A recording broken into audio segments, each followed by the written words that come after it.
Laga Indonesia versus Bahrain terancam dipindah ke tempat netral. Bahrain ngotot kirim bukti serangan cyber, tuduhan fans Indonesia lebih brutal dari pembunuhan. Berikut ini ulasan lebih dramatisnya. Kevin Dix jadi harapan terakhir timnas Indonesia.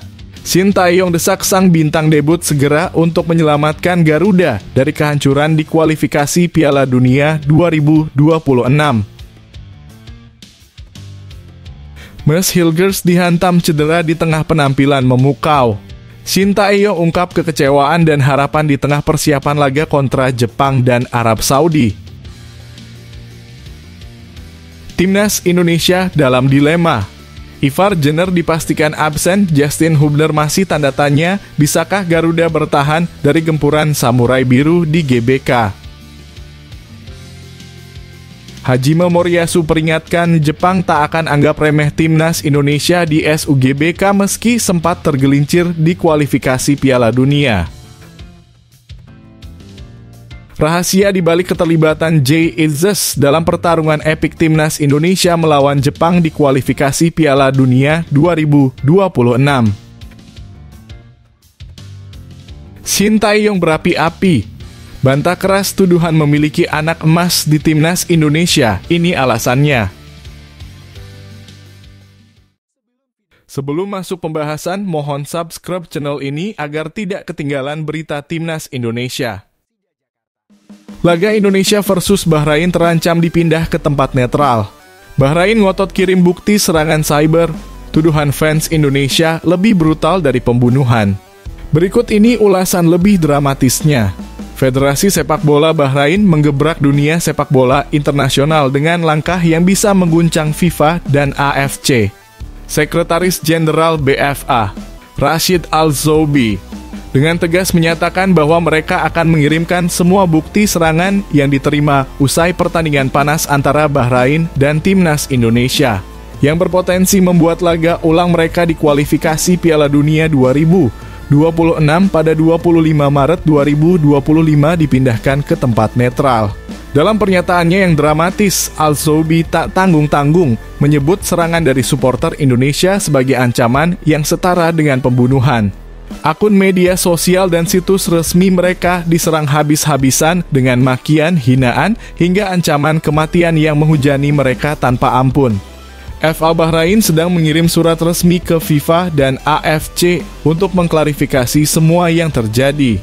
Kami punya bukti kuat atas serangan ini, dan prioritas utama kami sekarang adalah keselamatan tim kami, tegas Al-Zoubi.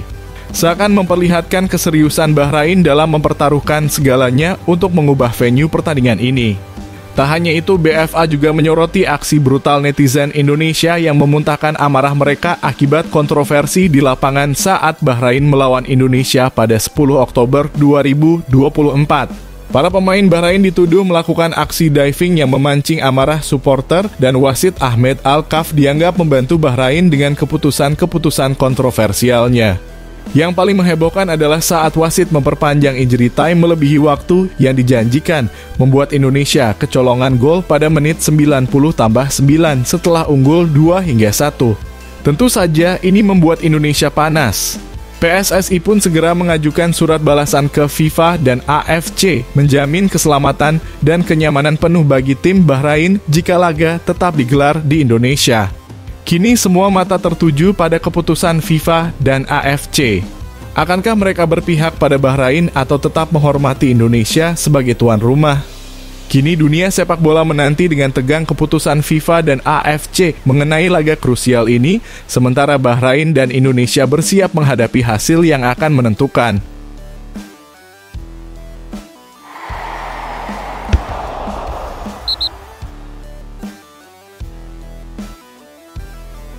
Kevin Dix jadi harapan terakhir timnas Indonesia. Sintayong desak sang bintang debut segera untuk menyelamatkan Garuda dari kehancuran di kualifikasi Piala Dunia 2026. Timnas Indonesia sedang berada di tepi jurang.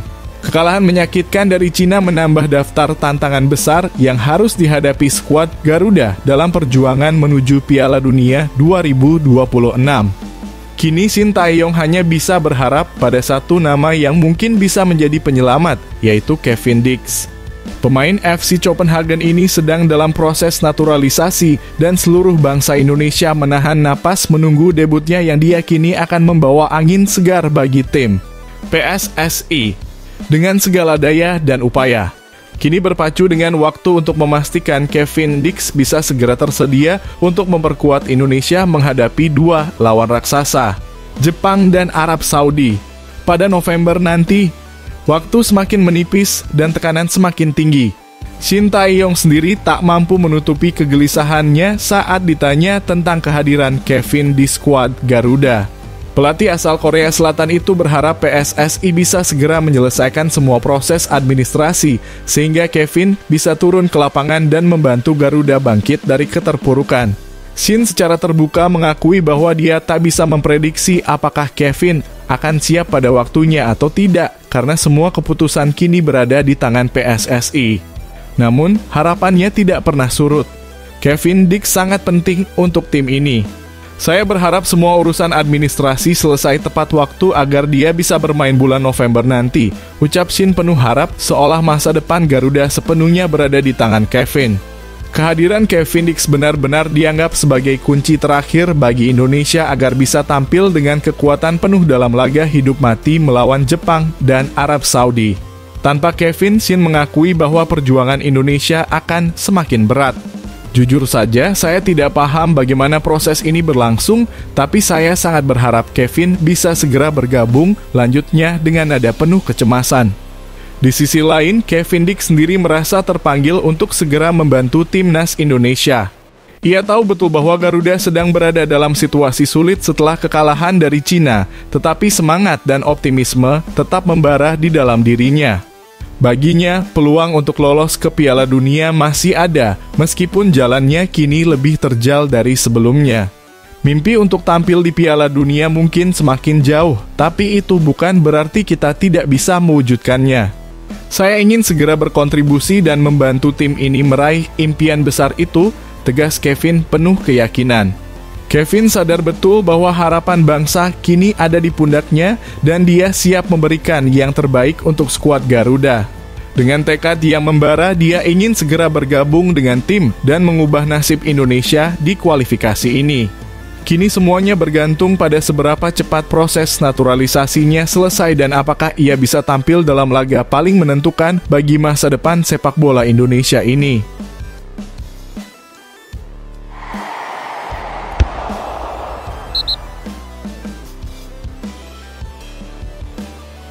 Mes Hilgers dihantam cedera di tengah penampilan memukau.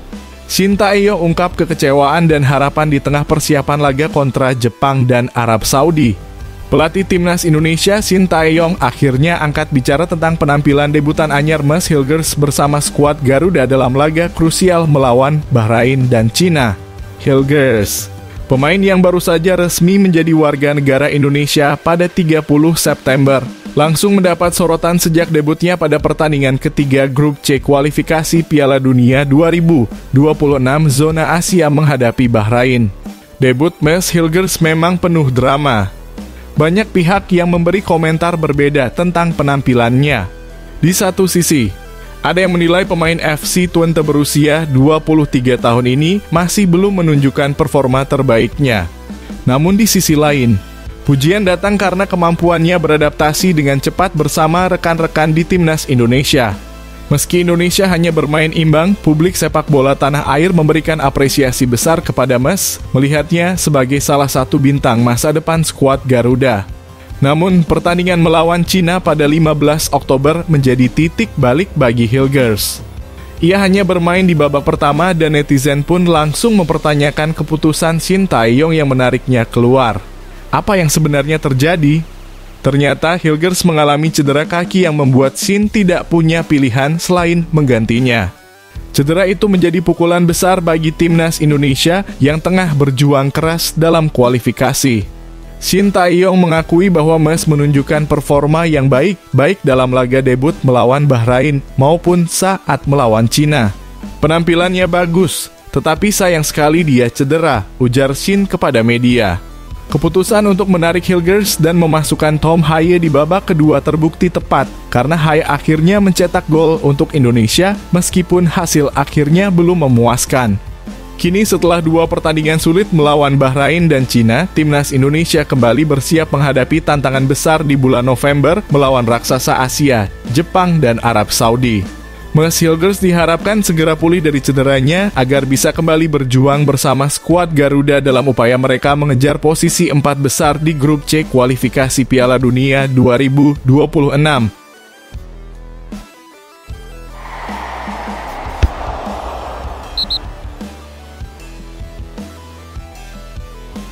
Timnas Indonesia dalam dilema.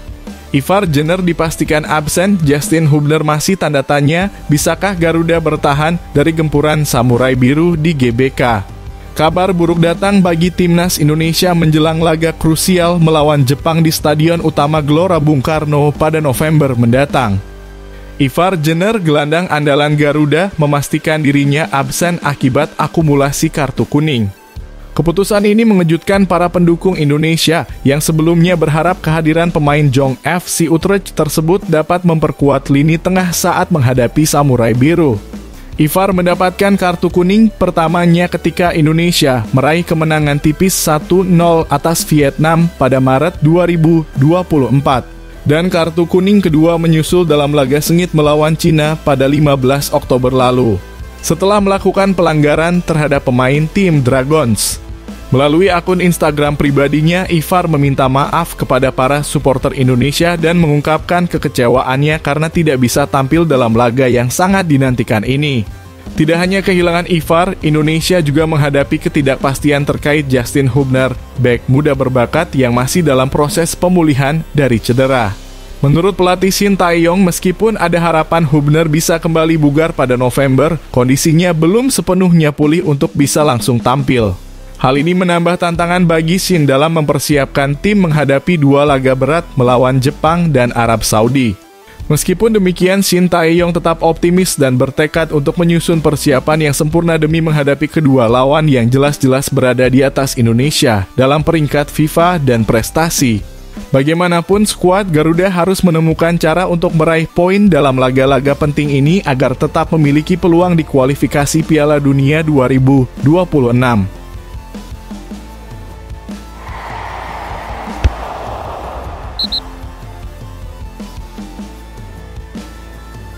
Hajime Moriyasu peringatkan Jepang tak akan anggap remeh timnas Indonesia di SUGBK meski sempat tergelincir di kualifikasi Piala Dunia.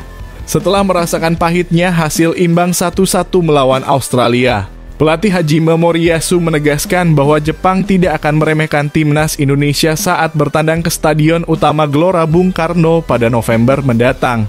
Jepang yang sebelumnya mencatatkan rekor sempurna dengan 14 gol tanpa kebobolan dalam 3 laga awal grup C kualifikasi Piala Dunia 2026. Akhirnya harus kebobolan pertama kalinya di ronde ketiga akibat gol bunuh diri Shogo Taniguchi. Beruntung mereka berhasil mengamankan 1 poin setelah Cameron Burgess dari Australia mencetak gol bunuh diri pada menit ke-76. Hasil imbang ini memecahkan dominasi Jepang di grup C dan menjadi alarm bagi Hajime Moriyasu dalam mempersiapkan skuadnya menghadapi tantangan lebih berat pada bulan November. Di tengah kesuksesan, mereka memuncaki klasemen sementara dengan 10 poin dari 4 laga. Moriyasu memastikan timnya tidak akan menganggap enteng lawan, termasuk Indonesia yang baru saja mengalami kekalahan menyakitkan dari Cina. Dalam pernyataannya, Moriyasu menyadari bahwa perjalanan menuju Piala Dunia bukanlah tugas yang mudah. Meski Indonesia kini terjerembab di posisi kelima klasemen dengan hanya 3 poin dari 4 laga, sang pelatih tidak akan mengendurkan persiapan untuk laga 15 November nanti. Menurutnya, setiap pertandingan ke depan adalah medan berat yang harus dilalui dengan persiapan matang. Moriyasu juga mengajak seluruh pendukung Samurai Biru untuk terus memberikan dukungan penuh saat mereka menghadapi pertandingan tandang melawan Indonesia dan Cina. Dengan semangat bertarung dan persiapan yang lebih sempurna, Jepang berharap bisa terus melangkah mantap menuju Piala Dunia tanpa memandang sebelah mata kekuatan lawan.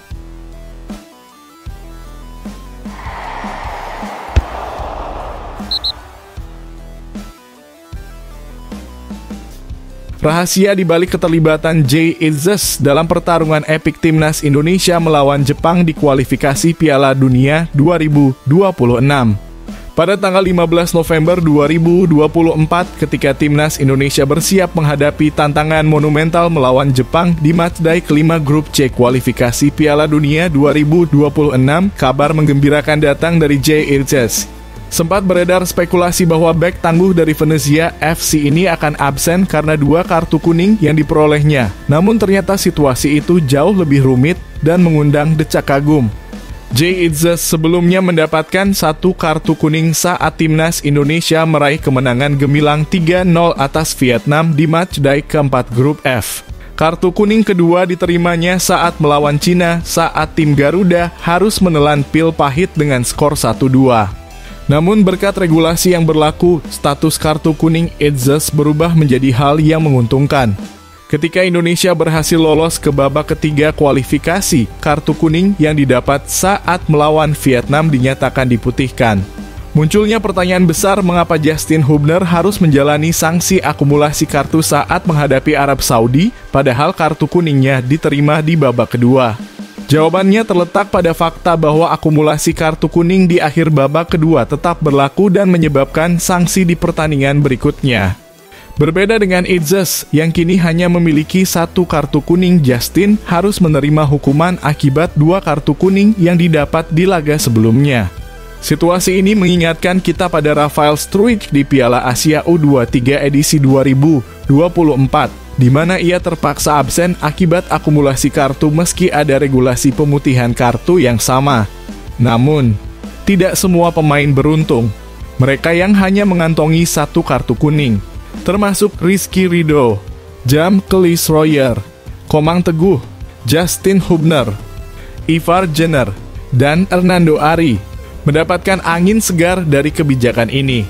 Menyinggung pemain yang telah mengoleksi 1 kartu kuning di babak ketiga kualifikasi Piala Dunia 2026.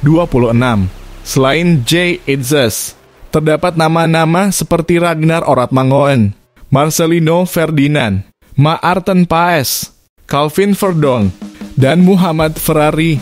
Namun 1 pemain yang terpaksa absen saat melawan Jepang adalah Ivar Jenner yang tak beruntung karena mengoleksi 2 kartu kuning saat menghadapi Bahrain dan Cina. Dengan skenario yang begitu dramatis dan penuh intrik ini, timnas Indonesia dipastikan akan memanfaatkan sepenuhnya kekuatan yang ada termasuk Jay Itzes untuk menghadapi Jepang dalam pertarungan yang sangat dinanti.